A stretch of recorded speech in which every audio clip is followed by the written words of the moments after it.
আল্লাহ রাব্বুল আলামিন বলছেন, ওয়ালা তাকুলু লিমান ইউকতালু ফি সাবিলিল্লাহি আমওয়াত বাল আহয়াউ ওয়ালাকিন লা তাশউরুন।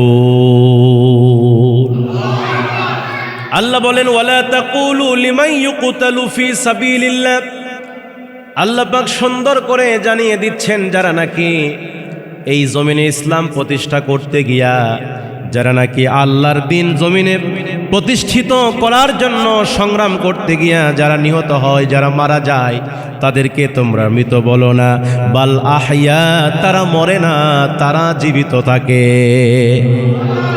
যার জ্বলন্ত প্রমাণ হচ্ছে আল্লামা দেলোয়ার হোসাইন সাইদি, যিনি এই পৃথিবীতে এক নয় দুই নয় প্রায় 50টি বছর কোরআনুল কারীমের তাফসীর করেছেন সারা পৃথিবীতে। আমার ভাইয়েরা, তিনি গত 1 বছর আগে দুনিয়া থেকে চিরবিদায় নিয়ে চলে গেলেন। এই আল্লামা সাইদির সুর, আল্লামা সাইদির স্মৃতি এখনো বাংলার মুসলমানদের কাছে আছে না নাই?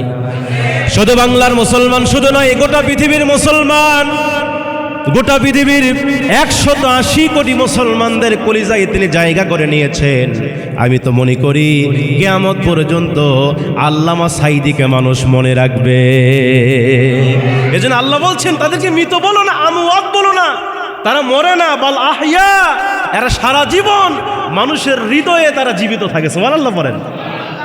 ওয়ালাকিন লা তাশউরুন, কিন্তু এটা তোমরা বোঝো না, এটা আমরা কি করি না, এটা আমরা উপলব্ধি করতে পারি না, আমরা বুঝতে পারি না। অথচ তারা কিয়ামত পর্যন্ত জীবিত থাকে, কিয়ামত পর্যন্ত তাদের মর্যাদা, তাদের সম্মান থাকে। আমার ভাইয়েরা, আজকে আমার বাংলাদেশের ছোট্ট ছোট্ট বাচ্চারাও আজকে বাতিলের বুলেটের গুলি থেকে রেহাই পাচ্ছে না, ঠিক কিনা বলেন? আপনারা দেখেছেন, দুঃখ লাগে এই কথাগুলো যখন আমরা শুনি, যখন দেখি, আমরা চোখের পানিগুলো ধরে রাখা যায় না। ছোট্ট 4 বছরের ছোট্ট বাচ্চা, হাত, সে বেলকুনিতে খেলাধুলা করতেছে, দুর্বৃত্তদের গুলি এসে তার চোখের মধ্যে গুলিটা লেগে যায়। গুলি লাগার সঙ্গে সঙ্গে চক্ষু ভেদ করে পিছন দিক দিয়ে গুলি চলে যায়। সেখানেই নিমিষের ভিতরেই ছোট্ট বাচ্চা, 4 বছরের ছোট্ট বাচ্চা, সেখানে কাঁদতে কাঁদতে সে দুনিয়া থেকে বিদায় নিয়ে চলে যায়। বাবা কান্না করছে আর বিবৃতি দিচ্ছে, আমার কলিজার টুকরা ছোট্ট বাচ্চাকে ছাড়া আমি থাকতে পারি না। এই ছোট্ট বাচ্চা আমাকে আমার কোলে সবসময় থাকতো আর সবসময় বলতো, বাবা আমি তোমার কোলেই থাকতে চাই, তোমার কোলে থাকতে আমার খুব ভালো লাগে। এই যে আজকে সন্তান হারা বাবার কান্না, আজকে ছোট্ট বাচ্চাকে হারিয়ে মা কান্না করছে, বাবা কান্না করছে, এর হিসাব কি দিতে হবে না? এ জোরে কম দিতে হবে না? সেই নারায়ণগঞ্জের ছোট্ট রিয়ামণি, 6 বছরের ছোট্ট বাচ্চা, বাসার ছাদের উপরে খেলাধুলা করছে, উপর থেকে তাকে গুলি করে এই ছোট্ট বাচ্চাকে দুনিয়া থেকে বিদায় করে দেওয়া হয়েছে। তারা বিবৃতি দিচ্ছে, তারা বলতেছে, আমরা হেলিকপ্টার দিয়ে উপর থেকে পানি দিচ্ছি। এটা কি পানি? জোরে কোন পানি? এটা পানি নয়, এটা বুলেট। কথা বলেন ঠিক কিনা? কিন্তু বাংলাদেশের মুসলমান আজকে যা হচ্ছে, এর প্রত্যেকটার হিসাব বাংলাদেশের মুসলমান নিবে, ঠিক কিনা বলেন? শুধু সময়ের অপেক্ষায়। কিন্তু আলহামদুলিল্লাহ, আলহামদুলিল্লাহ, কেন জানি মনে হচ্ছে আগামীর সূর্য ইসলামের সূর্য। কথা বলেন ঠিক কিনা? আগামীর বাংলাদেশ, আগামীর পৃথিবী কোরআনের পৃথিবী হিসেবে বাংলাদেশের মানচিত্রে গঠিত হবে, ঠিক কিনা বলেন? কোন নাস্তিকার বাতিলদের মোকাবেলা বাংলাদেশের মুসলমান করবে। বাংলাদেশের মুসলমান বাতিলদের মোকাবেলা করতে বিন্দু পরিমাণ পিছপা হবে না, ঠিক কিনা বলেন? এই জন্য আল্লাহ বলছেন, তোমরা হতাশ হয়েও না, তোমরা হতাশ হয়েও না। সূরা আনকাবুত পড়ে দেখেন, আহাসিবান নাসু আইয়ুতরাকু আইয়াকুলু আমান্না ওয়া হুম লা ইফতানুন। আল্লাহ পাক বলছেন, তোমরা কি মনে করেছ আমরা এই কথা বললে আমাদেরকে আল্লাহ ছেড়ে দিবেন? আমরা আল্লাহর উপর ঈমান এনেছি, এই কথা বললেই কি আল্লাহ আমাদেরকে ছেড়ে দিবেন? আল্লাহ বলেন, না, আমি তোমাদেরকে পরীক্ষা করব। যখন কি করবে? আল্লাহ আমাদেরকে পরীক্ষা করবেন, এমনি এমনি আমাদেরকে ছেড়ে দিবেন না। আজকে আমরা মুসলমান দাবি করছি আর নিজেদেরকে জান্নাতি বলে দাবি করছি, আর মনে মনে ভাবতেছি আমার জীবনে কোনো বিপদ আসবে না, আমার জীবনে কোনো মুসিবত আসবে না, আমি তো জান্নাতে গেছি। এরকম মনে করি আমরা, করি কিনা? আল্লাহ বলতেছেন, না, আমি তোমাদেরকে পরীক্ষা করব। তোমরা এইটা ভেবে বসে থেকো না যে আমরা আল্লাহর উপরে ঈমান এনেছি, এ কথা বললে আমাদেরকে ছেড়ে দেওয়া হবে, আর তোমাদেরকে পরীক্ষা করা হবে না, এই কথা তোমরা মনে করো না। আল্লাহ বলছেন ওয়ালাকাদ ফাতান্নাল্লাযীনা মিন ক্বাবলিহিম, তোমাদের পূর্বে যারাই ছিল তাদেরকে আমি আল্লাহ পরীক্ষা করে নিয়েছি। সুবহানাল্লাহ বলে, তোমাদের পূর্বে যারাই ছিল, যারাই জান্নাতি হয়েছে, যারাই শাহাদাতের মর্যাদা পেয়েছে, সবাইকে আমি আল্লাহ পরীক্ষা করেছি। ইতিহাস খোলেন, কোরআন খোলেন, সাইয়্যিদিনা মূসাকে আল্লাহ পরীক্ষা করেছেন, সাইয়্যিদিনা ইব্রাহিমকে আল্লাহ পরীক্ষা করেছেন, সাইয়্যিদিনা হযরতে ইউসুফ আলাইহিস সালামকে পরীক্ষা করেছেন। এই পরীক্ষা দিতে গিয়া ইউসুফ আলাইহিস সালাম 1 নয় 2 নয় 3 নয় 12 বছর জালিমের জেলের মধ্যে বন্দী ছিল। ঠিক কিনা জোরে বলেন? ইউসুফ আলাইহিস সালাম 12 বছর কারাগারের মধ্যে বন্দী, ঈমানের পরীক্ষা দিয়েছেন। আল্লাহ পাক যেদিন তাকে কারাগার থেকে মুক্ত করেছেন, আল্লাহ পাক সাধারণভাবে মুক্ত করে নাই, ওই দেশের খাদ্যমন্ত্রী বানায়া আল্লাহ ইউসুফকে জেলখানা থেকে মুক্ত করেছে। আল্লাহু আকবার বলেন। এখানে শুধু ইউসুফ আলাইহিস সালাম শেষ নয়, নবী মুহাম্মদ রাসূলুল্লাহ, যেই নবীজির পূর্বের গুনাহ মাপ, পরের গুনাহ, যার গায়ে মশামাছি পড়া হারাম ছিল, সেই নবীকেও বেঈমানরা ছাড় দেয় নাই। যেই নবীজির ছায়া হতো না, যেই নবীজির শরীরের ঘাম দিয়ে সাহাবীরা আতর বানাতেন, নবীজির শরীরের ঘাম থেকে সুঘ্রাণ বের হতো, সেই বিশ্ব নবীকেও মুনাফিকরা, বাতিলরা ছাড় দেয় নাই। 1 নয় 2 নয় 3 নয়, আল্লাহ রসুলকে প্রায় 3.5 বছর শিবে আবি তালব নামক জেলখানার ভিতরে নবীকে বন্দী করা হয়েছিল। নবীকে খাবার পর্যন্ত দেওয়া হয় নাই। আমার নবীজি গাছের পাতা খেয়ে জীবন পার করেছে। কি অপরাধ ছিল আমার নবীজির? শুধু আমার নবীজির বাক্য ছিল কুলু লা ইলাহা ইল্লাল্লাহ। আজকেও আমার বাংলাদেশে যারা হক কথা বলছে তাদেরকে ছাড় দেওয়া হচ্ছে না, আজকে শহীদ করে দেওয়া হচ্ছে। সম্মানিত ভাইয়েরা আমার, তবে যারা মারা যাচ্ছে এদের মর্যাদা দিয়েছেন কে? জোরে কোন কে? আল্লাহ রাব্বুল আলামিন সেটাই বলছেন, ওয়ালা তাকুলু লিমান ইউকতালু ফি সাবিলিল্লাহ। যারা দুনিয়া থেকে বিদায় নিয়ে চলে যাচ্ছে, যারা শাহাদাতের মর্যাদা অর্জন করছে, তাদেরকে তোমরা মৃত বলো না, বরং তারা জীবিত। ওয়ালাকিন লা তাশউরুন, কিন্তু এটা তোমরা বুঝো না। ঠিক কিনা বলেন? এরপর আল্লাহ পাক সুন্দর করে বলছেন 55 নম্বর আয়াতে, وَلَنَبْلُوَنَّكُمْ بِشَيْءٍ مِّنَ الْخَوْفِ وَالْجُوعِ وَنَقْصٍ مِّنَ الْأَمْوَالِ وَالْأَنفُسِ وَالثَّمَرَاتِ وَبَشِّرِ الصَّابِرِينَ। আল্লাহ রাব্বুল আলামিন বলছেন ওয়ালানাবলুয়ান্নাকুম, এখানে লামেও তাকিদ, নুনেও তাকিদ। আল্লাহ পাক বলছেন অবশ্যই তোমাদেরকে পরীক্ষা করা হবে। আমার ভাইয়েরা, আল্লাহ বলছেন অবশ্যই তোমাদেরকে পরীক্ষা করা হবে। কি দিয়ে পরীক্ষা করবে? আল্লাহ এখানে কয়েকটা বিষয় আনলেন। আল্লাহ পাক কয়েকটা বিষয় এনে আল্লাহ পাক বলছেন 1 নাম্বার, তোমাদেরকে পরীক্ষা করা হবে মিনাল খাউফি, ভয় দিয়া। জোরে কোন? কি দিয়া? এমন পরিবেশের মধ্যে রাখবে হক কথা বলতে পারবা না, ভয় দিয়ে আমি আল্লাহ পরীক্ষা করব, ভয়ের মধ্যে রাখবো। বর্তমানে আমাদের ভয় আছে না নাই?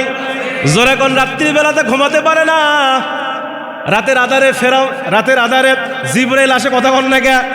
রাত্রিবেলাতে ঘুমাতে পারে না, ভয় দিয়ে আল্লাহ পরীক্ষা করবেন। এই জন্য আল্লাহ বলছেন তোমাদের গ্রেফতারির ভয় থাকবে, তোমাদের অ্যারেস্টের ভয় থাকবে, বোমার ভয় থাকবে, বুলেটের ভয় থাকবে, গুলির ভয় থাকবে, এমনকি কোনের হক কথা বলতে গিয়া চাকরিরও ভয় থাকবে। ঠিক কিনা বলেন? দুঃখ লাগে, আফসোস লাগে, বাংলাদেশে এই যে জুমার মেম্বার থেকে হকের আওয়াজ তুলেছিলেন একজন বক্তা, যিনি সারা পৃথিবীতে পরিচিত বক্তা, মাওলানা মাহমুদুল হাসান। নাম কি বললাম? মাওলানা মাহমুদুল হাসান, যিনি বাংলার দ্বিতীয় আজহারী নামে খ্যাত। এই মাওলানা মাহমুদুল হাসান তিনি বিবৃতি দিলেন, ফেসবুকে স্ট্যাটাস দিয়ে বলছে, আমি ঢাকা শহরের বড় মসজিদে 5 বছর ধরে জুমার খুতবা দেই। কয় বছর ধরে? 5 বছর ধরে জুমার মেম্বারে জুমার খুতবা দেই। তিনি দুঃখ করে লিখেছেন যে 5 বছরের চাকরির একদিনের বক্তব্যই শেষ। একদিনের বক্তব্যে 5 বছরের চাকরি, দীর্ঘ 5 বছর মসজিদ ইমামতি করে জুমার নামাজ পড়ায়, এক বক্তব্যে 5 বছরের চাকরি কি হয়েছে? আমি বলি, আমি তখন কমেন্টে লিখলাম, রিজিকের মালিক কে? চাকরি বাঁচান ফরজ নয়, ইমান বাঁচান। মসজিদের মেহরাবে দাঁড়িয়ে ইমামতি করা ফরজ নয়, কিন্তু মসজিদের মেহরাব থেকে হকের আওয়াজ তোলা ফরজ। ঠিক কিনা বলেন? চাকরি দেওয়ার মালিক কে? রিজিক দেওয়ার মালিক কে? এই জন্য চাকরি বাঁচানোর জন্য আপনি তেল ওয়াজ করবেন, সঠিক কথা বলবেন না, কাল কিয়ামতের ময়দানে আপনি মুনাফিকের কাঠগড়ায় আপনাকে দাঁড়াতে হবে। কথা বলেন ঠিক কিনা? এই জন্য হক আওয়াজ আওয়াজ তুলতে হবে, হক কথা বলতে হবে, সত্য কথা বলতে হবে, যদিও কেউ বেজার হয়। কথা কন না কে? কারণ রিজিকের মালিক কে? আমার মুসলমান ভাইরা, জন্য আল্লাহ পরীক্ষা করবেন, আল্লাহ পাক ভয় দিয়ে পরীক্ষা করবেন। ওয়াল জুই, এবার আল্লাহ বলছেন ক্ষুধা দিয়ে পরীক্ষা করব। জোরে কোন কি দিয়া? অনাহারে রাখবো, খাবার থাকবে না। নবীজির ঘরে খাবার ছিল না। আম্মা জান আয়েশা বর্ণনা করছে, হযরতে সালমা বর্ণনা করছে, 3 মাস চলে যায়, 3টা চাঁদ অতিবাহিত হয়ে যায়, কিন্তু আমাদের ঘরে কখনো চুলা জ্বলে নাই। বিশ্বনবী ক্ষুধার তাড়নায় পেটের মধ্যে পাথর বেঁধেছেন। এই পরীক্ষা ছিল কার? নবীজি এই পরীক্ষায় পাস না ফেল করছে। আর আমাদের এরকম পরীক্ষা হলে কি আমরা পাস করতাম নাকি? বলে আল্লাহকে আর কাউরে দেখে না, খেলে আমার এই অনাহারে রাখে। কথা কন না কে? আমরা আল্লাহর প্রতি নারাজ হয়ে যেতাম। বছরে 365 দিনের ভিতরে আমরা 360 দিনই ভালো থাকি। হঠাৎ যদি 5 দিন বছর অসুস্থ হয়ে যায়, আল্লাহরে গালি দেই। কথা কন না কে? আল্লাহ বুঝি কাউরে দেখেন আমার এই এত রোগ দেয়, এত আমাদের অসুখ দেয়, এই চিন্তা আমরা করি। কিন্তু আল্লাহ রব্বুল আলামিনের বিশ্বনবীকে এত পরীক্ষা করা হয়েছে, নবীকে এত পরীক্ষা করা হয়েছে, তারপর নবীজি কোনোদিন আল্লাহর প্রতি বাজে মন্তব্য করে নাই। এই জন্য মুসলমান ভাইরা, আমাদেরকে পরীক্ষা করা হবে। শুধু বিশ্বনবীকে পরীক্ষা করা হয়নি, নবীজির সাহাবীরাও পরীক্ষা দিয়েছেন। হযরত ওমর পরীক্ষা দিয়েছেন, আবু বকর পরীক্ষা দিয়েছেন, উসমান পরীক্ষা দিয়েছেন। এমনকি বিশ্বনবীর একজন জলিলুল কদর সাহাবী, যার নাম ছিল আব্দুল্লাহ বিন হুযাইফা। যারা এই পরীক্ষায় পাশ করবে এদের জন্য কি আছে? জান্নাত আছে। জান্নাতের সুসংবাদ এদেরকে শোনায়া দিতে হবে। এরপর আল্লাহ বলছেন, আল্লাযীনা ইযা আসাবাতুহুম মুসিবা, আর যখন মুমিন বান্দাদের উপরে বিপদ আসে, মুসিবত আসে, তখন তারা হতাশ হয় না, তখন তারা বলে ক্বালু ইন্না লিল্লাহি ওয়া ইন্না ইলাইহি রাজিউন। তারা তখন বলে যে আমরা আল্লাহর জন্য। আমরা কার জন্য? আমরা আল্লাহর জন্য, আর আমাদেরকে আল্লাহর দিকেই ফিরে যেতে হবে। সম্মানিত ভাইয়েরা আমার, এই জন্য আমাদের জীবনে অনেক পরীক্ষা আসবে। বিভিন্ন অসুস্থতা দিয়ে আল্লাহ পরীক্ষা করবেন, বিভিন্ন জেল জরিমানা, বিভিন্ন হুমকি ধামকি দিয়ে আল্লাহ পাক মুমিনদেরকে পরীক্ষা করবেন। যার জীবনে পরীক্ষা নাই, তার জীবনে সফলতা নাই। কথা কন না কেন? একজন ছাত্র ভালো না খারাপ কেমনি বোঝা যায়? কথা বলেন না কেন? যে ছাত্র জীবনে পরীক্ষা নাই, ওই ছাত্র জীবনে কি সফলতা আছে? পরীক্ষা আছে যেখানে সফলতা আছে। একজন ছাত্র ভালো না মন্দ পরীক্ষা নিলেই বোঝা যায়। কথা কন না কেন? এই জন্য আল্লাহ বলেছেন, আন হাসিবতুম আন তাদখুলুল জান্নাহ, তোমরা কি মনে করেছো মরবে আর জান্নাত পাবে? তোমরা কি এটা মনে করে বসে আছো যে আমি মরে যাবো আর জান্নাত পাবো? আল্লাহ বলে না, জান্নাত পেতে গেলে দুনিয়াতে পরীক্ষা দেওয়া লাগবে। জান্নাত পেতে গেলে নবীরা যেমন পরীক্ষা দিয়েছে, সাহাবীরা যেমন পরীক্ষা দিয়েছে, তোমাদেরকেও পরীক্ষা করে যাচাই বাছাই করা হবে, তুমি পরীক্ষায় পাস না ফেল। কথা বলেন ঠিক কিনা? সম্মানিত ভাইয়েরা আমার, এই জন্য ইমানের পরীক্ষা যদি সামনে আসে, এই পরীক্ষায় আমরা উত্তীর্ণ হতে পারবো তো ইনশাল্লাহ? পারবো তো ইনশাল্লাহ? আমার মুসলমান ভাইয়েরা, আমাদের সামনে যে পরীক্ষা আসবে, এই পরীক্ষা আমরা মোকাবেলা করব। এমনকি মুসলমানদের কেমনও হতে পারে বাড়িঘর ছেড়ে রাজপথে মিছিলের জন্য নামতে হতে পারে। কথা কোন ঠিক কিনা? কথা বলেন ঠিক কিনা? প্রয়োজনে মুসলমানদেরকে ইসলাম জমিনে প্রতিষ্ঠা করার জন্য, প্রয়োজনে কালিমার পতাকা সমুন্নত করার জন্য, ছাত্রদের সঙ্গে আন্দোলন, যদি মুসলমানদেরকে যদি মাঠে ময়দানে নামার প্রয়োজন হয়, যদি ডাক আসে, নামতে রাজি আছেন কারা কারা? তো হাত তুলে আল্লাহকে দেখায় দেন।